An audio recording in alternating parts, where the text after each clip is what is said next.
Pinag-utos po ng International Monetary Fund na dapat ibalik ang pondo na kinuha mula sa Land Bank of the Philippines at sa Development Bank of the Philippines na inilagay noon sa Maharlika Investment Fund na non-functional o tinawag na nga po ng mga Pilipino na Maharlika Investment Scam.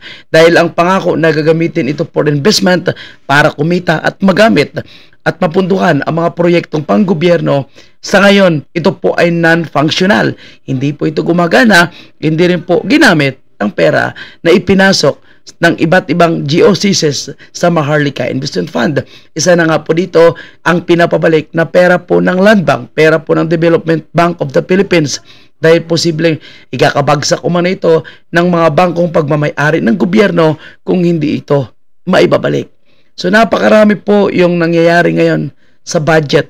Marami pong itinapyas, marami pong dinagdagan na ito po ay nagpapakita na yung mga dinagdagan ay yung makikinabang ang House of Representatives o yung nakaupo sa pwesto. Pero yung PhilHealth na yung makikinabang ay ang ordinaryong Pilipino, hindi po binibigyan ng budget. Pati na rin po yung mga pensyon ng pulis kasundaluhan natin. Naku po, tinapyasan. Office of the Vice President, Department of Education, no, DICT. Yung mga ahensya ng gobyerno na malaki po yung katungkulan. For example, itong DICT na siya pong namamahala sa ating cyberspace, cybersecurity para mapanatiling secured tayo at hindi po tayo mapapasok ng mga hackers.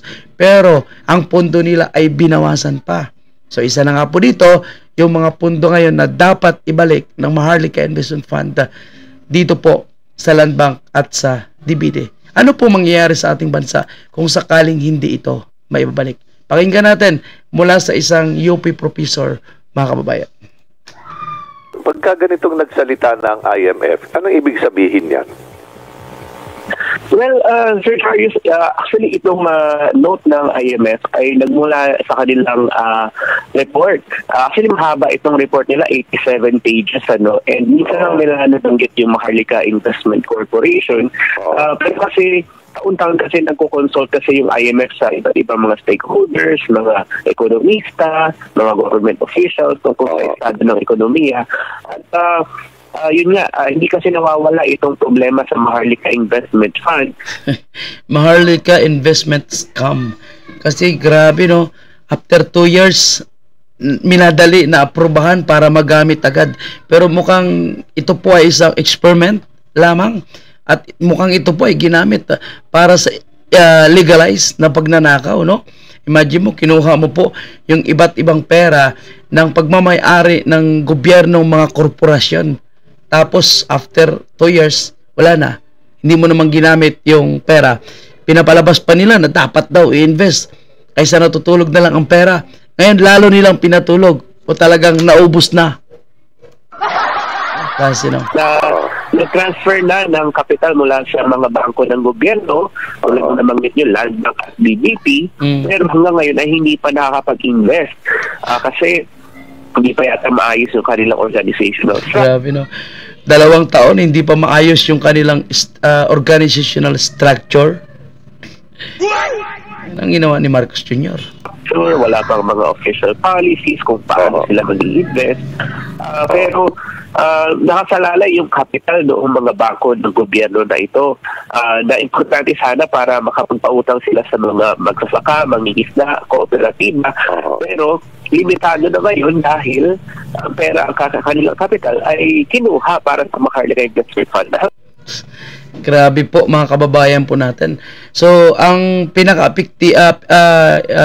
apektado dito po sa pagkuha ng pera sa Development Bank, Land Bank ay yung mga farmers din pala natin, mga magsasaka, no?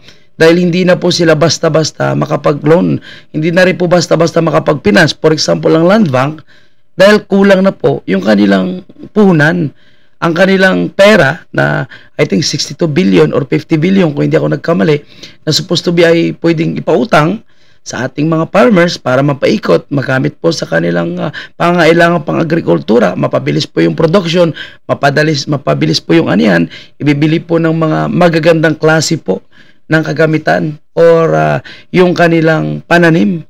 Pero wala palang mapapautang kung ganon dahil nasa Maharlika Investment Fund na which is non-functional at hindi naman po ginagamit. Ngayon tayo walang interest rates. Oo.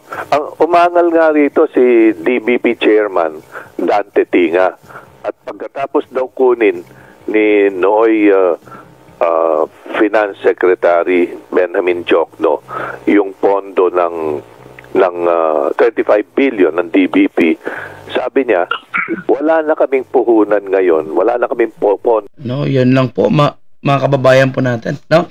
Pero ang sabihin ni Marcos Jr., walang problema, stable pa po yung ating bansa. Pero mismo yung bangko nagsasabi na wala na silang pundo, wala na po silang puhunan. O, paano ngayon yan? Paano naging stable po yung takbo ng ating bansa, ng ating ekonomiya, Marcos Jr.? Doon na pwedeng ipautang. Soon afterwards, tinanggal si Chairman Dante Tinga dahil hindi nagustuhan ni Jokno yung nagustuhan niya at pinatanggal siya sa Malacanang. Sinabihan malamang si President Bongbong Marcos, tanggalin mo nga yan, maangal eh. Yung gano'n. Oo. Grabe, no? Pati yung manager pala ng Development Bank of the Philippines, hindi natin nalaman, no? Hindi po binalita yan sa mainstream media na tinanggal din pala dahil sa kanilang pag-angal, dahil sa kanyang pag-angal na bakit kinuha po yung pondo ng Development Bank of the Philippines. So, soon afterwards, siguro walang isang buwan. Nagulat nga mga tao. Pero yan, hindi gaanong nabalita. Tama, Kasi hindi nabalita po mga kababayan. Pero yun ang nangyari sa kanya dahil umaangal siya dun sa pagkuha ng 25 billion pesos na puhunan nila. Yun. Wala na raw silang maipautang eh. So ano? Kawawa naman po yung mga Pilipino, mga kababayan po natin, no? Kahit mga bangko, wala na palang may papautang sa mga magsasaka po natin, sa mga farmers po natin, dahil inilagak sa Maharlika Investment Fund. At ngayon, ang tanong natin, nasaan na po yung Maharlika Investment Fund? At kung hindi nila kayang patakbuhin, hindi nila kayang papangsyonin itong Maharlika Investment Fund, so dapat talaga ibalik po nila yung mga perang inihugot po nila doon sa iba't ibang government-owned corporation. Kasama na dyan ang SSS na yung pera na yon, although yan po ay nakatabi o reserve fund, pero para pa rin po yun sa mga miyembro, para po yun sa mga pension na mga miyembro, mga kababayan po natin. Yung sa Land Bank, bakit hindi po nila binabalik hanggang ngayon? At ang palusot po ng administrasyon ay hindi po daw ito nakakabahala. Hindi nakakabahala para sa kanila. Pero sa mga ordinaryong Pilipino, ay malaking nakakabahala po yan, mga kababayan po natin. Dahil pera po yan ng taong bayan na hindi natin alam kung saan nila dinadala. So ngayon, tingnan nyo po, no, nanindigan pa itong si Marcos Jr. sa kanilang ginagawang kapalpakan ngayon, no, at kapabayaan sa mga ordinaryong Pilipino. Hindi iniisip yung kapakanan ng ordinaryong Pilipino. Tingnan mo sinasabi niya para sa PhilHealth, no? Papadamihin pa namin ang serbisyong ibibigay ng PhilHealth. Paano nyo papadamihin? Palakihin pa namin ang pagbabayad ng insurance claims. So I would like to just assure everybody, wag ninyong inaalala na mabawasan ang serbisyo kahit na kanino. Grabe, no? Pati pa naman po sa issue ng PhilHealth ay lulukuhin pa ang taong bayan. Papaniwalain, wag kayong mag-alala, okay lang tayo. Lalakihan pa natin ang ibibigay na serbisyo. Lalakihan pa natin yung ibibigay na insurance. Paano masasabi yan? Ibinawasan mo na nga po or hindi mo na nga po ibinigay ang subsidy, tinanggalan mo pa ng reserve fund, tapos paano palakihin? Saan sila huhugot ng kanilang pera? No? Marami pang mga ospital na hindi pala nababayaran, private and government hospital.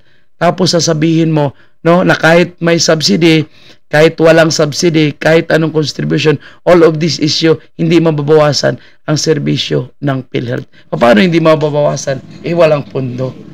Common sense lang, di ba, mga kababayan po natin?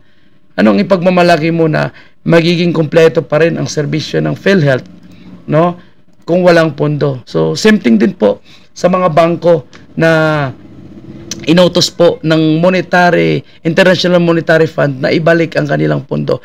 Kasi wala na po silang pondo. Walang may papautang. Ano sasabihin niya? Huwag ka mag-alala. No? Mayroon pang pondo yung Land Bank, mayroon pang pondo yung DBP. Mismo itong IMF na nga ang nagsasabi na ibalik dahil kailangan nila ang pondo para masustain ang mga pautang, lalong-lalo na po sa mga nangangailangan na mga kababayan po nating farmers, kasama yung mga magsasaka, kasama po yung mga mangingisda. So, nakakapagtaka, no? Na hanggang ngayon, marami pa rin ang naniniwala sa mga budol na salita ng nasa administrasyon na ito, mga kababayan. So, yan po yung ating update. At sana po, ibalik po ng Maharlika Investment Fund yung pera ng Land Bank at ng DBP para mapakinabangan naman ng mga kababayan nating Pilipino na mas nangangailangan ng pera para mapunduhan ang kanilang hanap buhay, mga kababayan. Thank you and God bless po sa inyo lahat.